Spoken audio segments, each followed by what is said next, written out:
दूसरे दिन छाया रॉकी से बात करने के लिए उसके कमरे में जाती है। कमरे में रॉकी छाया की तस्वीर को पकड़े हुए बहुत ही ध्यान से देख रहा था।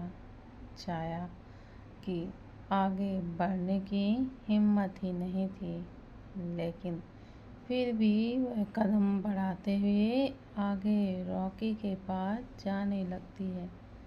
किसी के होने के महसूस होते ही रॉकी सर उठाकर ऊपर की ओर देखता है। छाया को देखते ही रॉकी शांत से सर झुका लेता है। छाया अपनी जगह पर रुक जाती है और रॉकी को देखने लगती है। थोड़ी देर की शांति के बाद छाया धीरे से रॉक वह इतना ही बोलती है कि रॉकी सर झुकाए हुए कहता है, तुम्हारा किसी और के साथ रिश्ता है?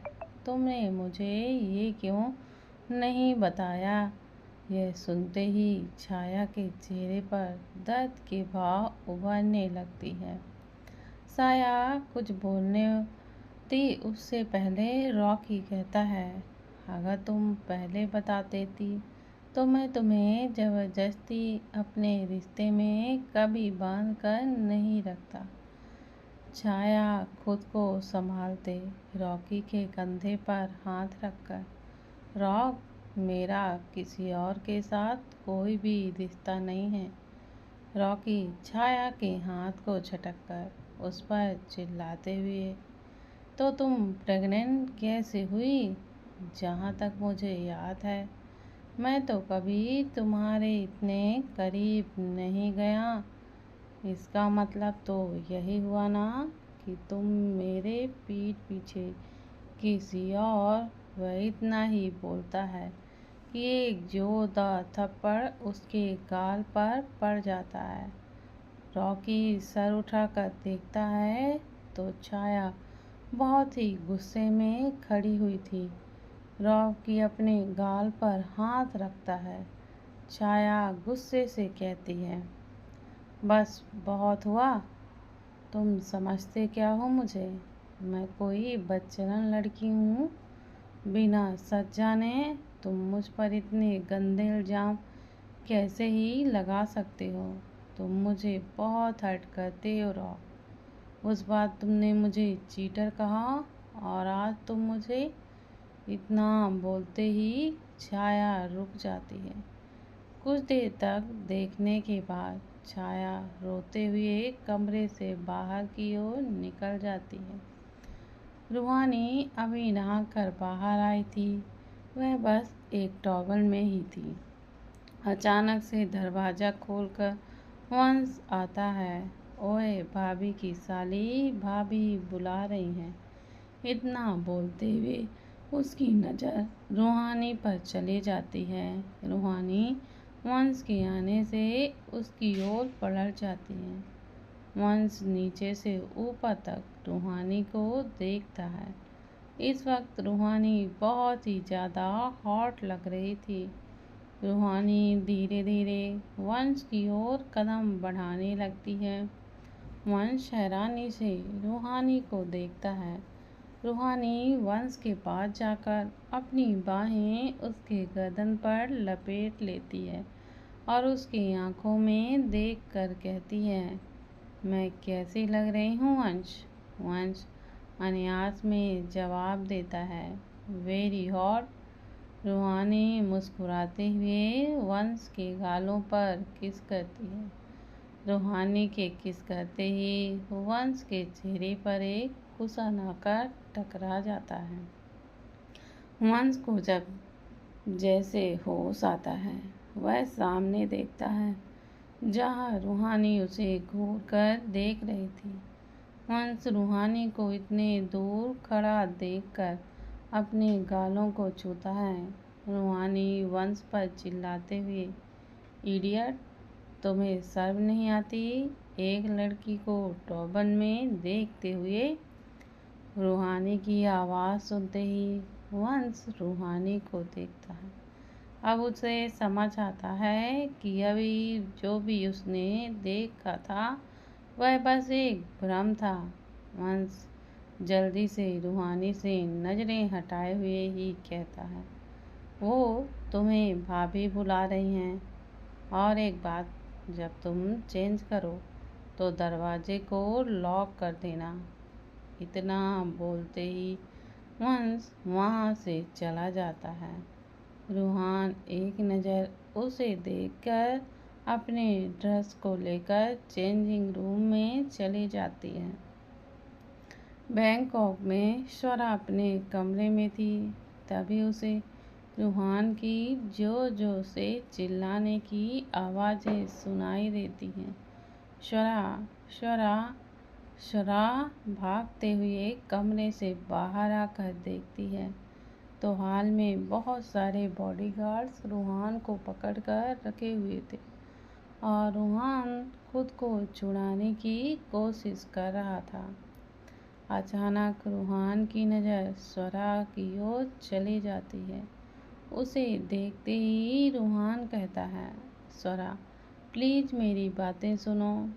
I am very sorry. मैं तुम्हें आज के बाद कभी भी हर्ट नहीं करूँगा।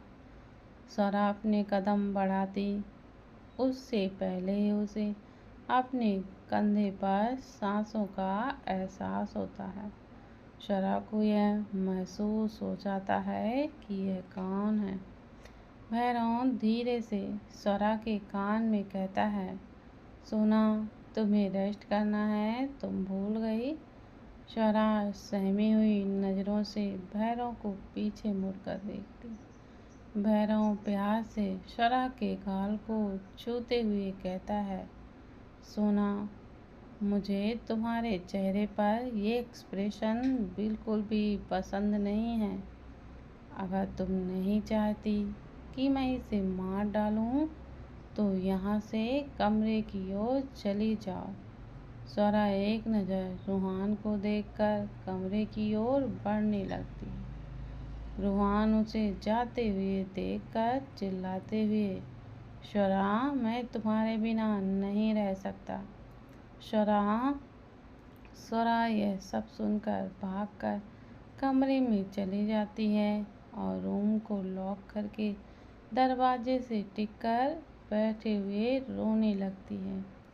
स्वरा की आंखों के सामने सिर्फ और सिर्फ रूहान की बदतमीजी ही दिखाई देने लगती है। रूहान की केयर से ज़्यादा आज स्वरा को सिर्फ और सिर्फ उसकी बदतमीजी ही याद आ रही थी, जो सिर्फ उसके दिल को चूर चूर कर रहा था। वह जानती है कि वह किस तरह से खुद को संभाल कर रखी हुई थी।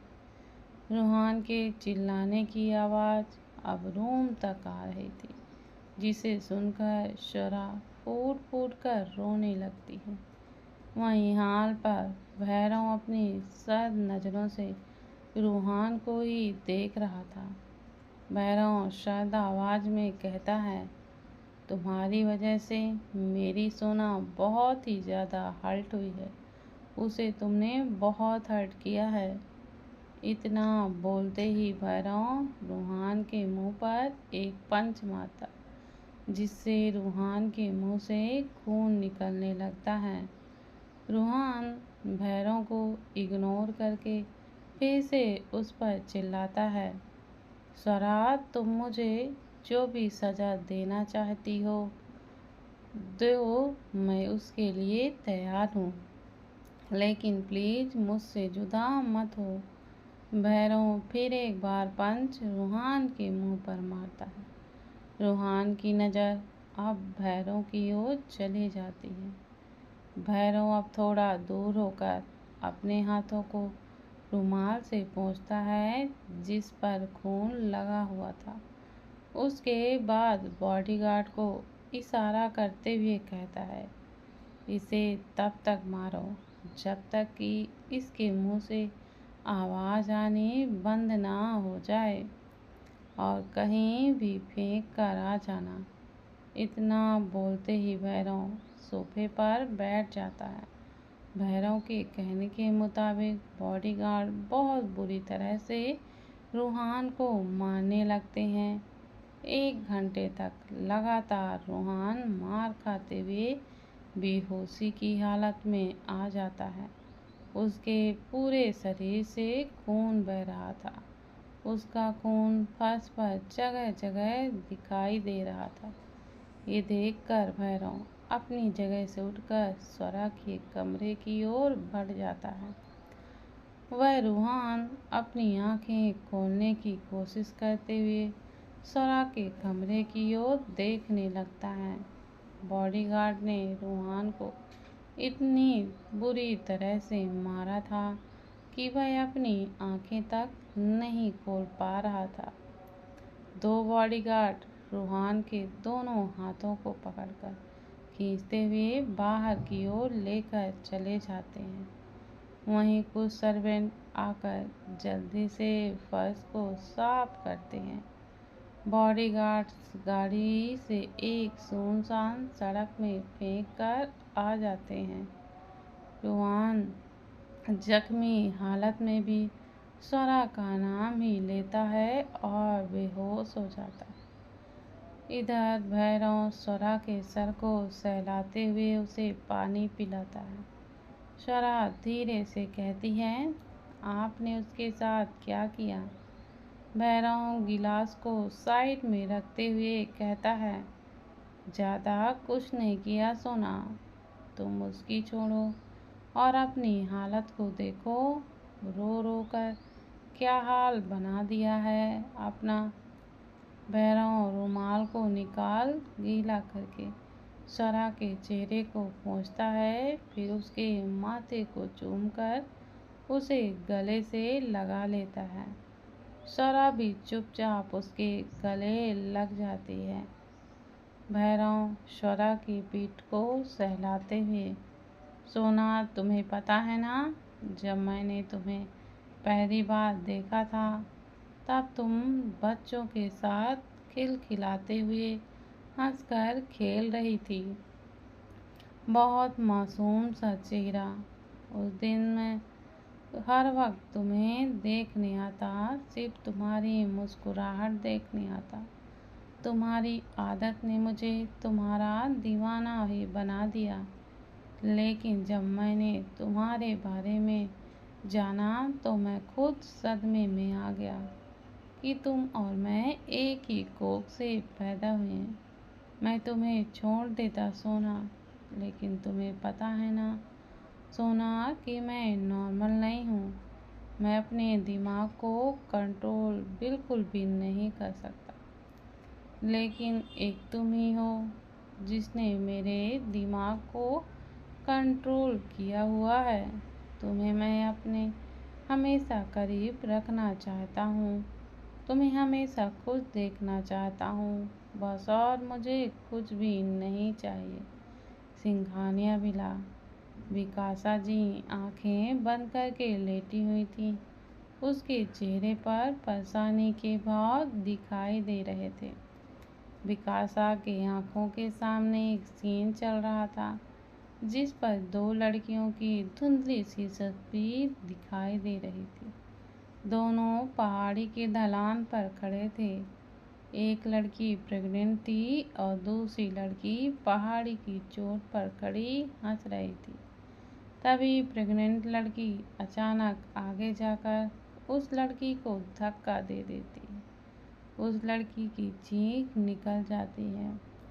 विकासा जी झटके से आंखें खोलकर बैठ जाती हैं और फिर तेजी से सांसें लेने लगती हैं। उनका चेहरा पूरा ही पसीने से भीग चुका था। वह जल्दी से पानी लेकर एक सांस में ही पी जाती हैं और वह खुद को नॉर्मल करने के लिए वॉशरूम में चली जाती हैं।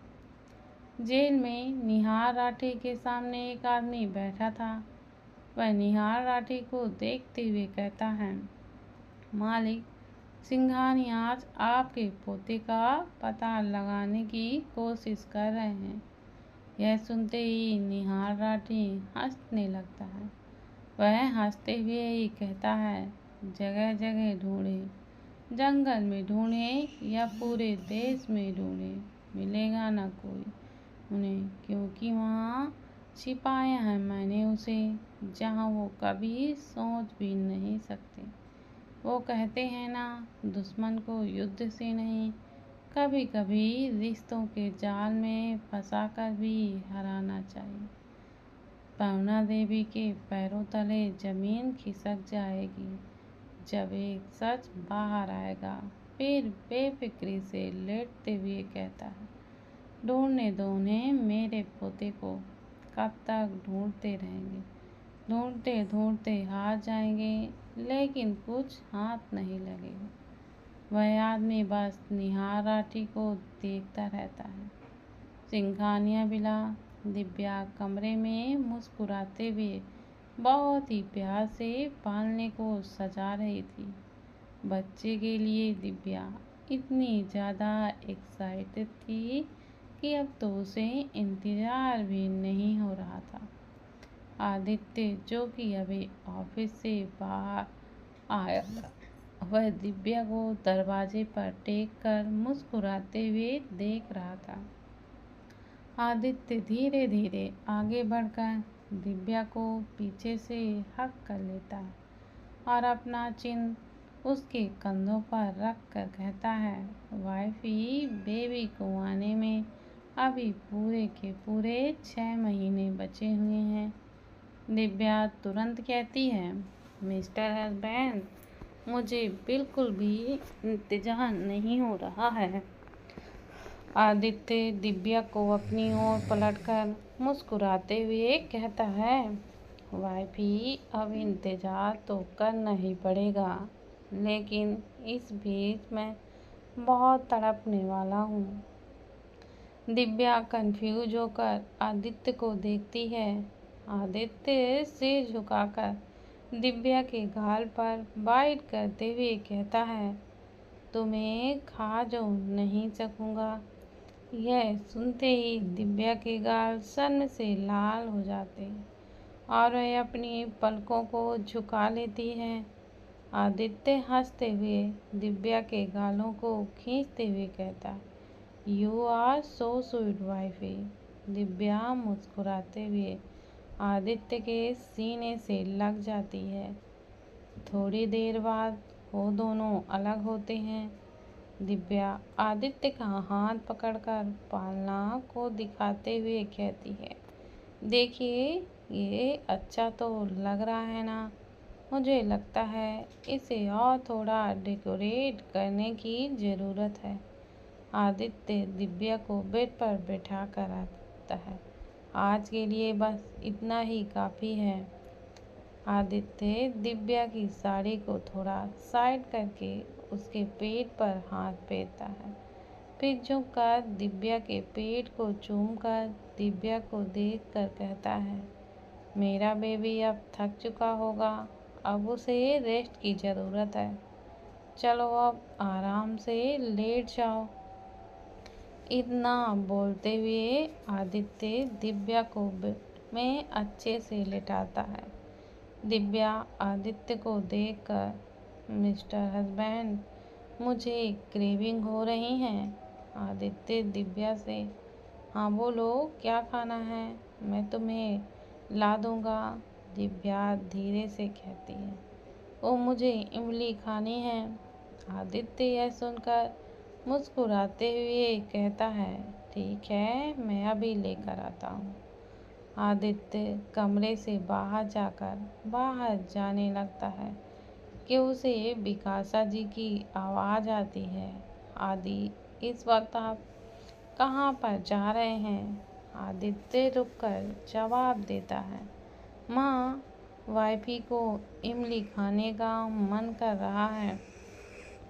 बिकासा कुछ बोलती उससे पहले ही पृथ्वी जी एक प्लेट पर इमली लाते हुए कहते हैं, हाँ तो इसके लिए बाहर जाने की क्या ज़रूरत है? बिकासा पृथ्वी को देखकर, आपको कैसे पता कि दिव्या को इमली खानी है? पृथ्वी, तभी ज्येष्ठा को खाने का मन था, इसलिए मैं लेकर आ गया था।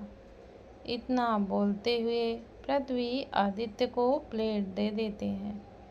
आदित्य आगे बढ़ने को होता है कि पृथ्वी कहता है, आदि अब थोड़ा अपने ऑफिस का काम को कम करके सुबह सोने की आदत डाल दीजिए। यह सुनकर आदित्य मुड़कर कंफ्यूज होकर पृथ्वी को देखता है। पृथ्वी विकासा को एक नज़र देखकर कहता है, क्योंकि अब पूरी रात आपको दिव्या का ख्याल जो रखना है। आपको पता है, विष ने प्रेगनेंसी के समय मेरे रातों की नींद हराम करके रखी हुई थी। हर रात रोज वो उठाकर मुझे किचन में ही भेज देती थी और खुद आराम से सो जाती थी। मैंने पहली बार सिर्फ विष की वजह से किचन में कदम रखा था। पृथ्वी की बातों को सुनकर विकासा जी घूर कर पृथ्वी जी को देखती हैं। पृथ्वी विकासा को घूरता पाकर धीरे से कहता है, लगता है आज कमरे से बाहर ही सोना पड़ेगा। पृथ्वी की बात सुनकर आदित्य विकासा जी को देखता है, फिर मुस्कुराते हुए दोनों को देखकर ऊपर चला जाता है।